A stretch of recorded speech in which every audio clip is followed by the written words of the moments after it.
इकडे बघ इकडे हे बाई बाई इकडे इकडे इकडे हो थोडा इथे आज पीछे आप थोड़ा ले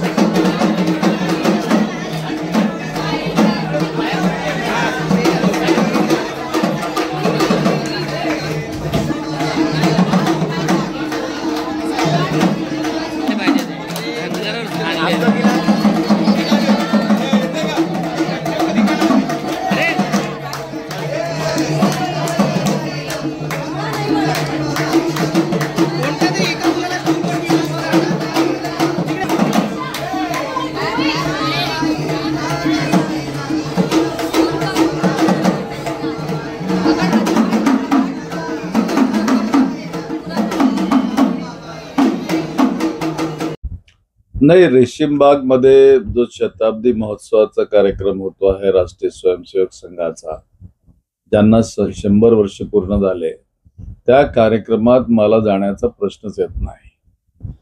उरला प्रश्न त्यांनी निमंत्रण दिलं काय, तर होय त्यांनी मला निमंत्रण दिलं, मी त्यांचं मनापासून स्वागत केलं। कारण ती संस्कृती आहे की कोणी आपल्याला भेटायला आलं किंवा निमंत्रण द्यायला आलं त्यांचं स्वागत केलं पाहिजे, मी केलं। परंतु प्रश्न या ठिकाणी असा उद्भवतो की मी का जावं, कारण ज्या राष्ट्रीय स्वयंसेवक संघानं भारतीय संविधानाला विरोध केला होता, ज्या राष्ट्रीय स्वयंसेवक संघानं तिरंगाचा झेंडा सुद्धा आपल्या संघभूमीच्या मुख्यालयामध्ये अनेक वर्ष लावलं नाही, ज्या लोकांनी बाबासाहेबांच्या विचारांना विरोध केला, एक चळवळीचा कार्यकर्ता म्हणून मी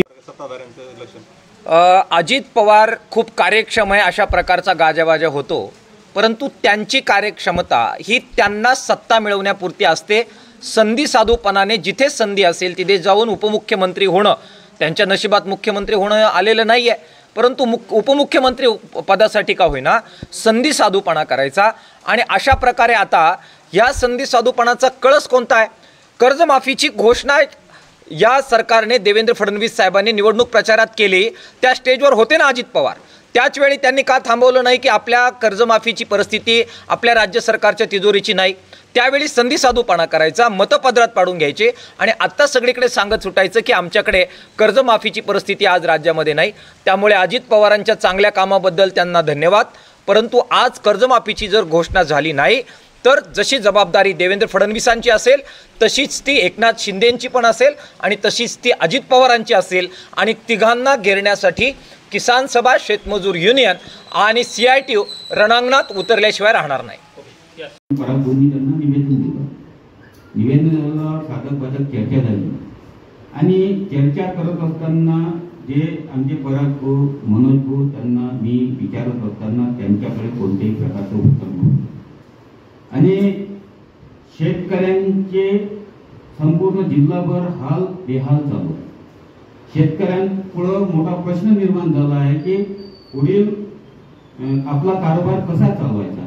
आपल्या जवळील सगळं त्या शेतामध्ये टाकल्यानंतर आज त्यांच्या जवळ कोणत्याही प्रकारचा आधार राहिलेला नाही, परंतु शासन त्यावर कोणत्याही प्रकारचा आधार देत नाही।